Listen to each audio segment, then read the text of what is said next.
President, Mr. Bhuvan, the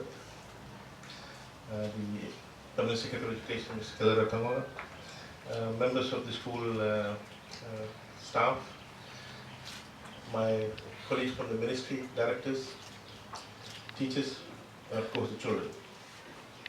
It's a pleasure to be here today at the eve of a very important event, discourse on how we prevent suicide in our community. Just a while ago, I was at the studio, FBC studio, doing the recording for the record program, and the reporter asked me, is it appropriate to talk to children about suicide? Suicide is a bad thing, and we are talking about suicide even though we're talking about not committing suicide. My response to the reporter was, if we don't talk to the children about suicide, someone else is talking to them about suicide. Someone else is talking to them about suicide through Facebook, through text messages, through internet. And you don't know what they're saying about the child. It's better we talk to them and tell them why it's a no-no, why you can't take your life, and why you shouldn't take your life. And let me tell you today, you need to understand that you're not alone. Every child is part of someone, part of the school community, part of your family at home, part of the community out in your church, in your temples, in your mosque. And therefore, if you harm yourself, you are harming the entire community. When you come to school, when a child in your class, your classmate is missing, you feel that the classmate is not in school today. Why? Because you're used to. You're part of the community.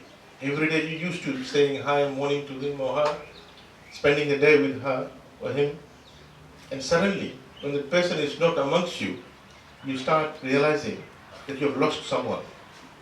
In a similar manner, if you suddenly are missing from your home, your family will be devastated because you're part of your mom and dad. You're not a separate person. You need to understand that. You're not a separate person.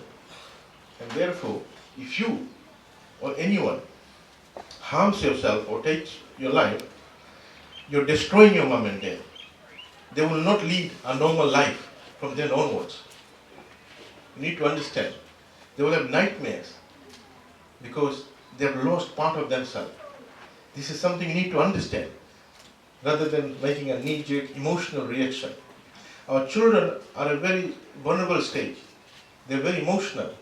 They're not able to make rational decisions because their mind is still developing.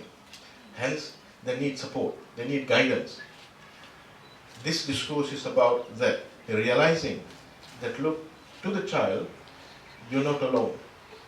We are there with you to guide you, to mentor you, because you have a life to live. You have a society to fulfill. You have a community to contribute. You have a country to contribute. The parents are dependent on you. They are growing you to support them. And the moment they lose you, they have lost their entire life. You need to understand that.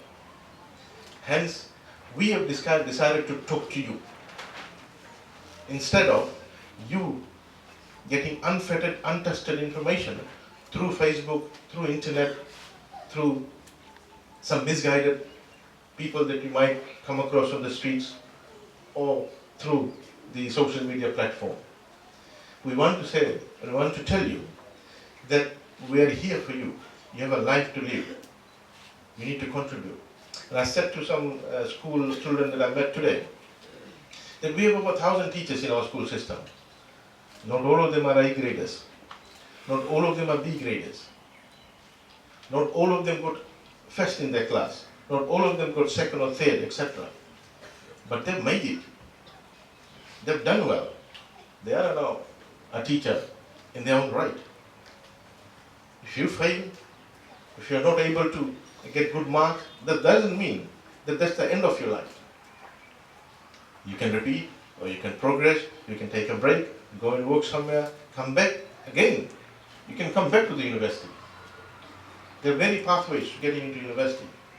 So, what we are saying to you today, is that in every society, every class, every school, you will have a normal curve of distribution among students' IQ and intellectual ability.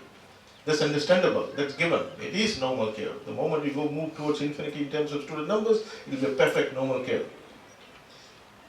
And we are here to look after all, whether you're on the left-hand side or right-hand side of the distribution of curve with respect to intellectual ability. So today the discourse is about you being part of us and living your life to the full and contributing to your family, to the country, and nation building, and how we, together as a community, want to help you to ensure that the journey is quite successful.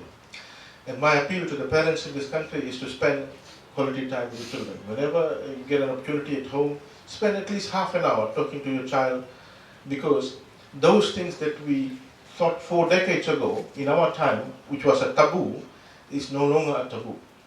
Those things that we didn't want to talk to our child 3-4 decades ago, we have to talk to them about now, because someone else is talking to them about those things.